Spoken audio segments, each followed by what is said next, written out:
You're a first-time home buyer looking at getting into the market? Well, today we're going to be talking about some things that you need to consider before jumping in. So let's jump into it.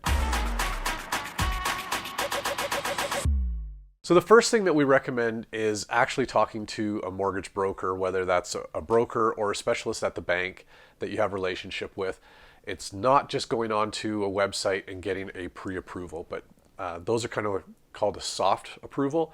What we want you to do is to talk to an actual specialist. They're going to ask for your documents like your T1 generals, NOAs, different things like that, proof of income, to be able to say, okay, this is really how much you're able to borrow. They'll work that out based on your gross income versus any debts that you have. You need to know that number before you can even start looking at homes.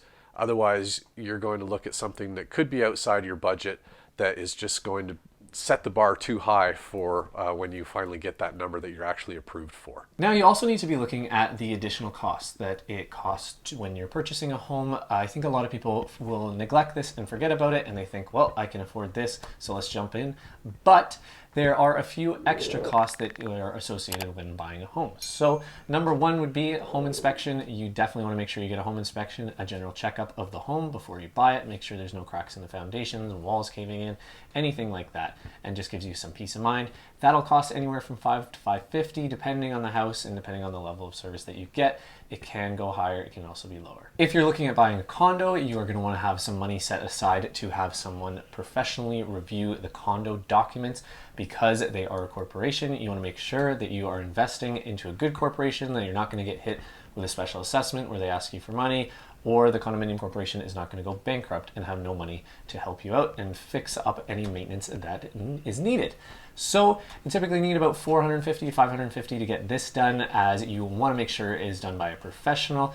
We can read over the docs, but these professionals look at them every day. They have knowledge of what is going on in the Calgary condo community, and it is in your best interest when you're buying a condo, whether that be an apartment or a townhome, make sure you get those documents reviewed. And last but not least is the legal fees, as you will want to make sure that you have some money saved for a lawyer. Lots of people don't think about this, but you are going to be using a lawyer to firm up the sale, transfer possession to you, and also handling the funds on the possession day from yourself to the sellers. This will typically cost around $1,200 to $1,500. Again, depending on the lawyer and the law office, it can go up or down. It also depends on purchase price, but we recommend to our clients just budget that $1,200 to $1,500 so that you're covered and there's no surprises. So the next thing you want to consider as a first-time home buyer that we get questions on quite a bit is your deposit, and how much you're going to put down as a deposit, and does that deposit count towards the purchase price? So yes, it does. Typically, depending on the purchase price of the home that you're looking at, we recommend anywhere between $5,000 and $10,000 as a deposit. That's basically good faith money that you're putting down, that is fully refundable during the condition period. If for whatever reason any of the home inspection, condo docs, anything like that doesn't meet your expectations, we're able to provide a non-waiver, and that deposit is fully refundable. If you do decide to go ahead with the purchase, that deposit does form part of the purchase price and would be considered part of your down payment. So it may seem a little biased, but arguably one of the most important things is going to be choosing a realtor that is in your corner and you can trust. So this means going through, interviewing a few realtors, checking out reviews, making sure that this is somebody that you were going to work with well and also has good knowledge and expertise in the areas that you were looking for.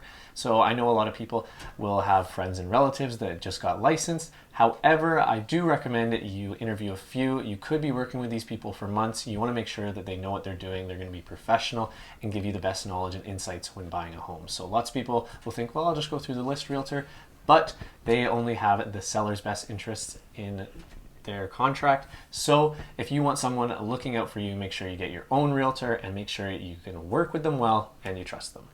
Yeah, we say that this is typically your largest investment or largest outlay of cash, and hopefully your best investment in your life. So take the time to find a good realtor, one that you click with, that has that works in the industry full time, has good experience, because they're going to be negotiating for you, but they're also going to be leading you through the process when you're looking at buying homes. They're going to be able to, they should be able to point out good construction, things to look out for, things to avoid, that type of stuff. They really should be a guide through this whole process, not just somebody that's going to open doors, turn on lights, and turn them off when you're done. You want somebody that's going to be able to advise you throughout that whole process, and that's why we strongly recommend talking to a couple different realtors and checking their Google reviews, looking for referrals from other family members or friends who have purchased recently to make sure that they're happy with the realtor that they've selected. So last on our list is to determine what you're looking for. Whether that's a single family detached home, a townhome, a condo, the type of property you're looking for, how many bedrooms, location, how close do you need to be to work, do you need to be in a particular neighborhood, are there advantages of one neighborhood over another? That's where having the conversations with a good realtor will be able to help guide you as well. But those are all things to consider rather than just, is this a beautiful house? I mean, you want to make sure that it's a beautiful house in a great location, that it's going to be a good investment for you, that when you do, when it is time to sell, that you're able to sell and hopefully realize some gains there. But you're also going to enjoy your time there, whether it's you're looking for a family-friendly neighborhood or you're looking for, a crash pad downtown. So that is it, guys. That is what you should be considering if you are a first-time home buyer. Just some food for thought for you. So make sure you check these off the list when you are going through as a first-time home buyer. Now, if you do have any questions, feel free. We got a little button down below. Schedule a call with us. We'd be happy to talk you through the whole home buying process, answer any of your questions that you may have. So until next time, I'm Nathaniel. And I'm Graham. And we'll see you then.